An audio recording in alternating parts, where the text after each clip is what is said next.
Just add endless chips and salsa to these beef enchiladas, and you've got a flavor-packed Mexican dinner at home.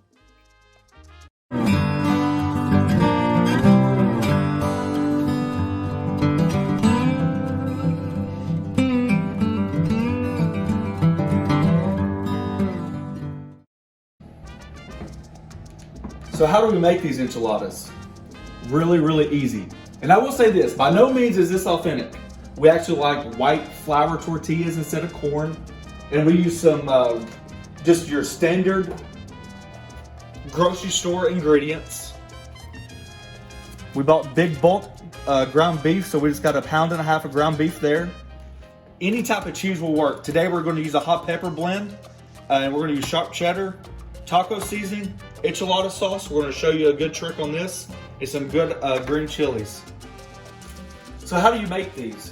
We're just going to start off with 1 pound of ground beef. In the skillet it goes. We've already got our skillet preheated. We always like to get 80-20 beef. It's just got a little bit more fat in it. It helps the enchiladas stay juicy. We're going to do a nice little trick with this enchilada sauce to show you guys. Do a couple shortcuts. And really, this could be one of those meals where when you have a long day at work, you come home, you can throw together in about probably 30 minutes max, as long as everything's ready. You got your oven preheated. We're just gonna let it cook, get it all brown, and we're gonna show you guys what it looks like when it's done. Well, we've got the ground beef just about where we want it, but I want to show you guys a little trick. If we can zoom in just a little bit. All the beef is browned by now, but you see how much moisture is in there? That's gonna be a combination of liquid and fat. So many times when I go to a friend's house or something like that, they're so anxious to get the ground beef off and strain it that I think they lose a lot of the flavor. So what I like to do is keep it going, okay? Some of this moisture, I don't know if you can see the steam in the video, but this moisture is going to keep evaporating, and that's what we're looking for. Evaporate the water, condense the flavor, and it's going to help adhere that beefy flavor that we're so accustomed to with ground beef. After this, we're going to add our taco seasoning, and I'm telling you, it's so close to being done, it's not even funny. So we're about halfway through, and I just want to show you guys how much water has accumulated in the pan.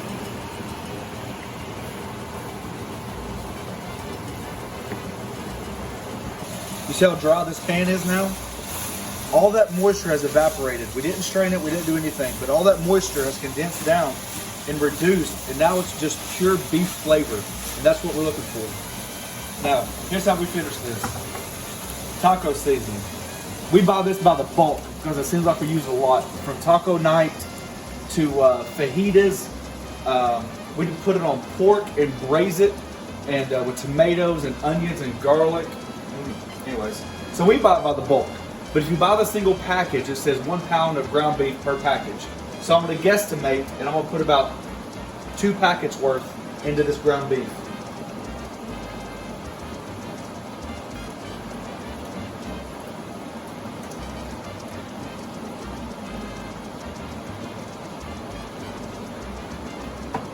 Also on the packet, it says that you guys need to add water.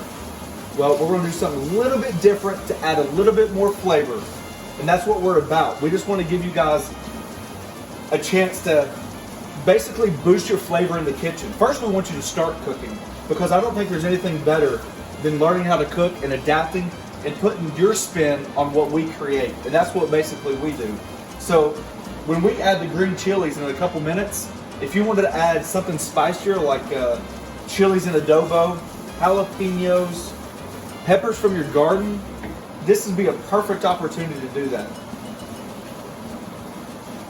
All right, so we're just going to mix the ground beef up, get it mixed in thoroughly. I ain't going to have to take some ground beef out because there's no way the charcoal princesses, as they call themselves, the charcoal squad, will eat our enchiladas. They'll eat a taco and they'll eat soft tacos, but you say the word enchiladas and they turn the nose up on it. So I'm just going to take a little bit out for them, but you guys can see it's well mixed. And I didn't add water because I'm going to save it for a second. Just bear with me.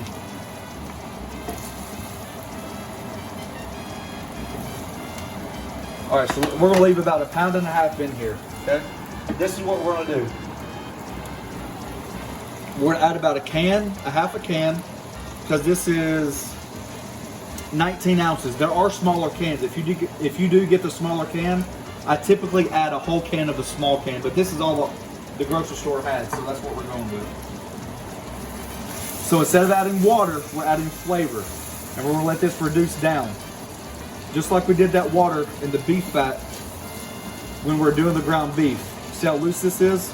All this is gonna thicken up to be nice and enchilada-like. You definitely want this thick going inside the enchiladas so they hold up together. Because we're gonna add cheese as a binder. Oh, that cheese is gonna melt inside the oven. Folks, I'm telling you what, simple ingredients, bold flavors.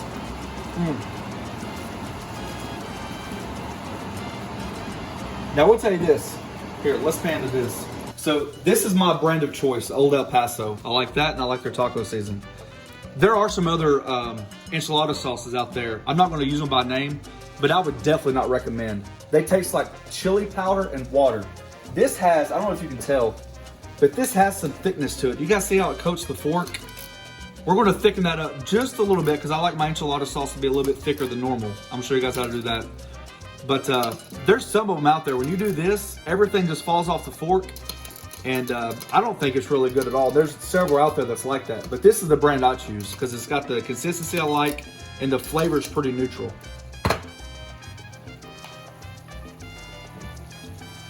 We're going to add our green chilies. You add them now so it gives a chance for the rest of the juice inside the green chilies to evaporate along with the enchilada sauce. And with the magic of video, we're going to come back and show you what it looks like. Well, we're about halfway through the cooking process of reducing all this enchilada sauce and green chilies out of it. So I just wanted to give you guys a quick look to see what you're looking at and how much time it takes to do it. And don't be alarmed, it's going to cook and cook and cook. And all this does is soften the ground beef, reduces that enchilada sauce, and really enhances the flavor. Well, since the enchilada and the beef is reducing, I just want to go show you guys a quick a different way that we cut our green onion. I'm sure you've seen it before, but a really good way to get your cutting board solid on the surface is just a damp dish rag or a paper towel. Wring it out really good. Just put your cutting board over top of it, slide it back and forth, and it locks it down in place really tight. All right, so with the ends, we're going to take off as little as possible, okay? All that is flavor, absolute flavor. So what we're going to do is just going to turn them on the bias, and what that means is we're just going to get a larger section of green onion. It's going to give the garnish for the enchiladas just a little bit more presentation when we serve it. So you guys can see, I'm just going to turn it on a 45-degree angle, and with my knife, it's going to go to the other 45-degree angle. You ready? Thin strips, and all you're trying to do is make large shavings. And what this is going to do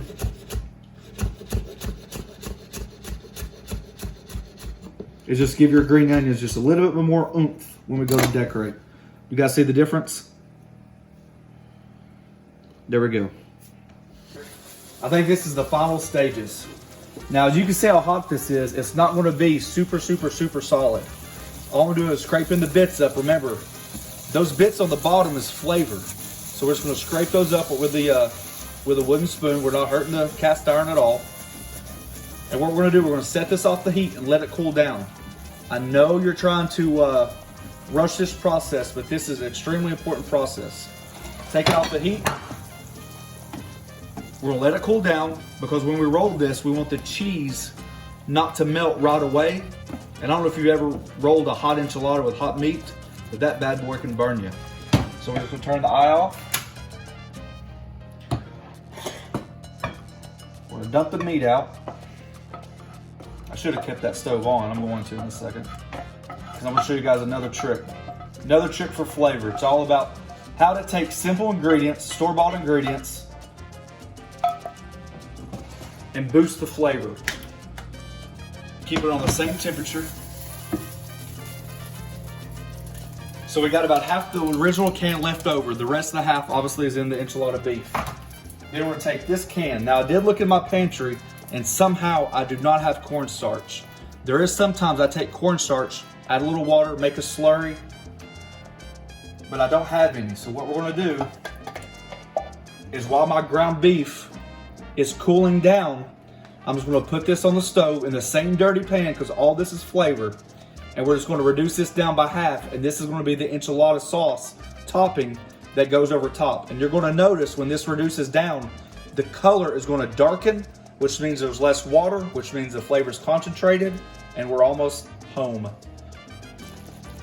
right, I think we're done, guys. I think we're right there where we need to be. I don't know if you guys can tell how much thicker this has gotten with all the steam. But let me just try to coat it on the spoon. You guys see how thick that is? So once again, we've reduced the flavor, we've taken out the water, we've concentrated this enchilada sauce, and this is gonna be our topping for enchiladas. Now, just like with anything, gravy, sauces, anything with butter, enchilada sauces, any sauce, if you take it off the heat and let it cool down, it's gonna thicken up a little bit more naturally. And that's what we're gonna do. We'll allow our ground beef to still cool down a little bit. Well, I think we got our sauce where we want it. I hope you guys can see this. See how it's pulling away from the pan? And that's beautiful. That's gonna be our topping. We reduced that liquid out, made it thicker, concentrated that flavor. I don't know if I said this, but we do have our oven preheated to 375. 375, that's gonna be about a perfect temp. So here's the next step. Here's a pro tip. Master tortilla extraordinaire right here. Microwave. We're gonna put it in the microwave for about 30 seconds. It just helps loosen the tortillas. It makes them more pliable so they're not gonna cut, break, or anything like that when you're trying to roll them. All right, let's show them our meat. You guys see this meat? Look how much thickening this got. You guys see that? At one time it was one soupy mess, but look at it now. Like a big old bowl of just meat deliciousness. Let's taste it. Always taste at this point. You might need more taco seasoning, you might need salt, anything, because it really depends on what kind of seasonings you guys choose. Let's taste it, see what we got here.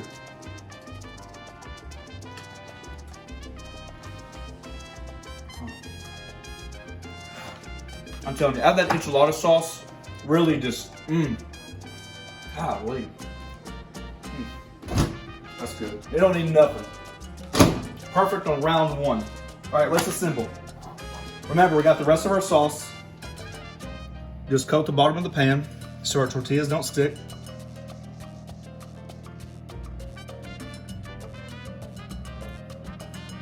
And this sauce will help absorb back into the tortillas while they're baking. All right, here's a quick look. Remember that sauce before we reduced it? You guys see how runny it is in that pan? We're just gonna coat the pan with it, just like you would a melted butter or anything like that. And let's assemble. Big heaping couple spoonfuls of just deliciousness. All right, so now we got this hot pepper blend we've decided to put in there. There's a lot of times that we just use sharp cheddar. This is another way for you guys to add whatever flavor you want to. Go wild with it, just experiment. Just find something that you guys like.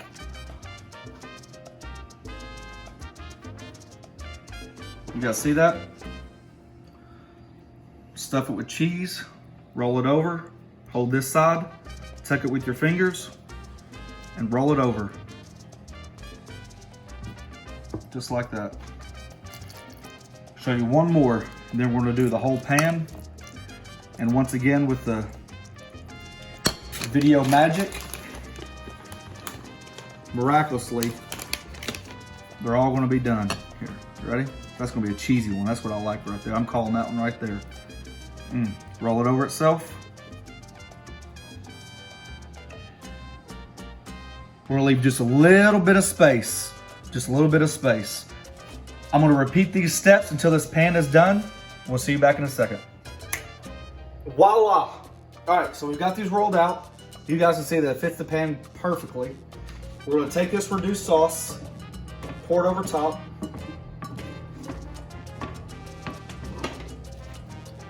I just hope you guys can see how much thicker that is. Oh yeah. Now I don't pour it all over.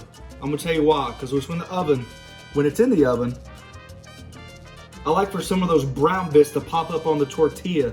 It just changes the texture a little bit. Some crispy, some soft. Golly, look at that. Just look at that. That sauce is just a thing of beauty. right, let's see if we can spread it out just a little bit. Just a little bit. And remember, it's also going to absorb some of that sauce from underneath it. And I like to add my cheese right now. Same thing with the sauce, same thing with the edges. I love how the cheese, when it's in there a little bit longer, it gets just past melted and it starts to almost brown on top. Just adds more and more flavor. You can't go wrong with more cheese. You can't have the cheesiest, beefiest, and easy enchiladas without just mounding this thing with cheese. All around the corners, leave some of the edges if you like those little burnt ends. Now look, remember, we're gonna pop this in 375. We're gonna let it go for about, remember, everything's cooked, so it's just gotta melt and bubble up. So let's try about 20 minutes. Oh gosh, look how good that is. All right guys, I just asked Alexa how much time I had left. She told me I had 6 minutes and 10 seconds left. So we're gonna take it from our bake to broil, and we're gonna start broiling this for about 5 minutes. I'm gonna show you guys a quick glimpse of what it looks like in the oven. And so this has been about 15 minutes in the oven. You guys, I don't know if you guys can hear that. I know you can see it, all that bubble working around the edges. Remember, it's already hot. Golly.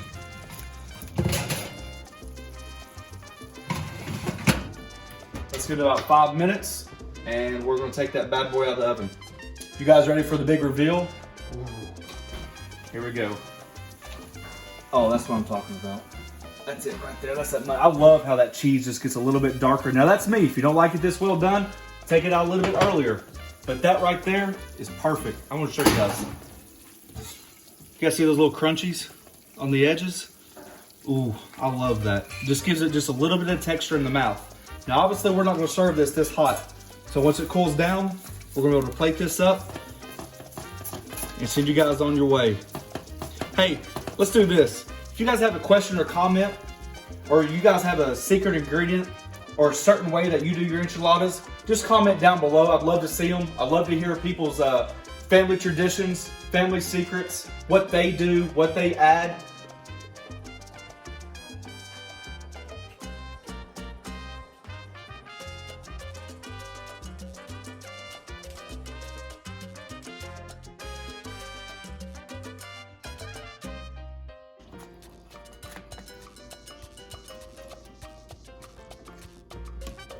This has got to be the beefiest, cheesiest, sauciest, easiest enchilada there is. God. All right, let's cut one open and see what we got. Let's see if we can see what the inside looks like. It should be just all...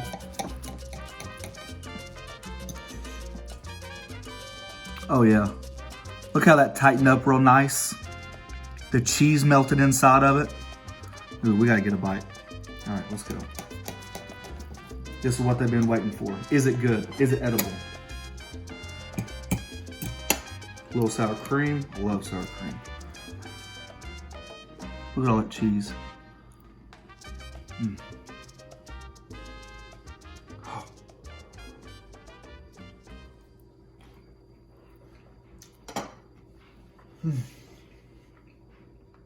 That crunch. Immediately, you just get all those. The deep flavors just work so well together. The cheese is soft. Here's the kicker out of the whole thing.